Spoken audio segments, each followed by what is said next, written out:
McConnell is addressing the Kavanaugh nomination. Allegation that has been breathlessly paraded around. Oh, no. Shortly after Dr. Ford's confidential letter made its way into the press, the floodgates of mud and muck opened entirely on Brett Kavanaugh and his family.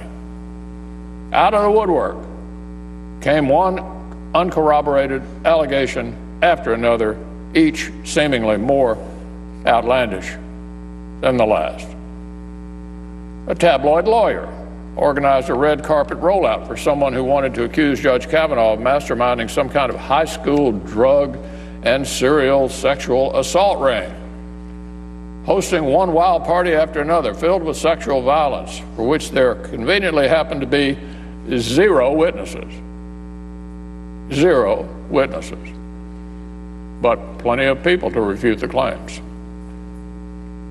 This didn't say in the tabloids, by the way. This fantastic story was effectively read into the record of the Judiciary Committee by the ranking member, who decided it deserved a mention in her remarks during last Thursday's hearing. And every Democratic member of the Judiciary Committee seized on this outlandish tale in a formal letter in which they called on Judge Kavanaugh to withdraw his name from consideration. This is how desperate some became for any way to stop this stunningly qualified nominee. I guess upholding any standards of any kind was just too much to ask. We heard another anonymous, unattributed, and now thoroughly debunked account.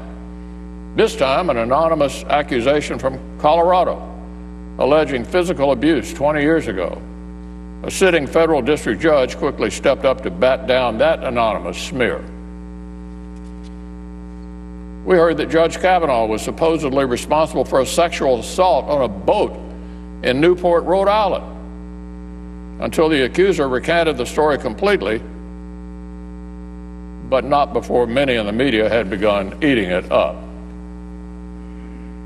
In short, Democrats' mishandling of Dr. Ford's letter opened the floodgates for this deluge of uncorroborated, unbelievable mud.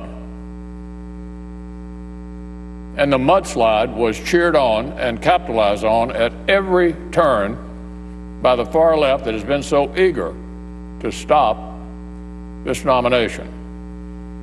Just politics? I don't think so.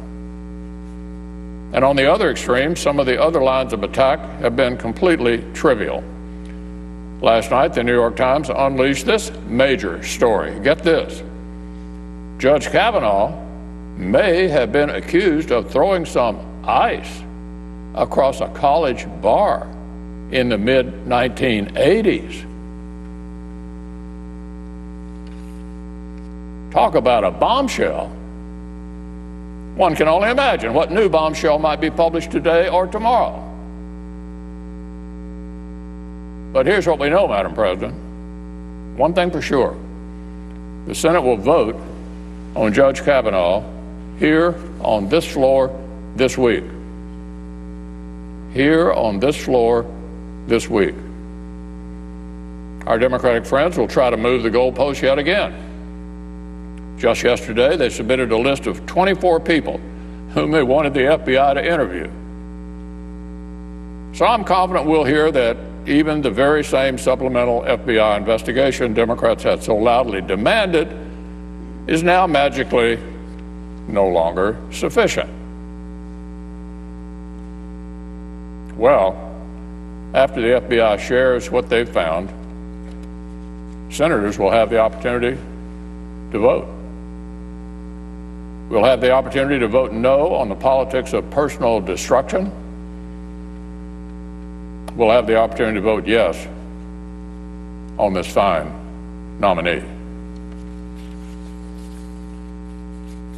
Now, Madam President, on an entirely different matter. The U.S. economy continues to deliver very good news. My home state of Kentucky is certainly no exception. That is Senate Leader Mitch McConnell on the floor of the United States Senate in an unaccustomed, when we're not used to seeing him speak like this. He's combative, occasionally angry, And he's called out Senator Dianne Feinstein for putting on the congressional record wild stories about sex and drug parties where there are zero witnesses to what allegedly transpired.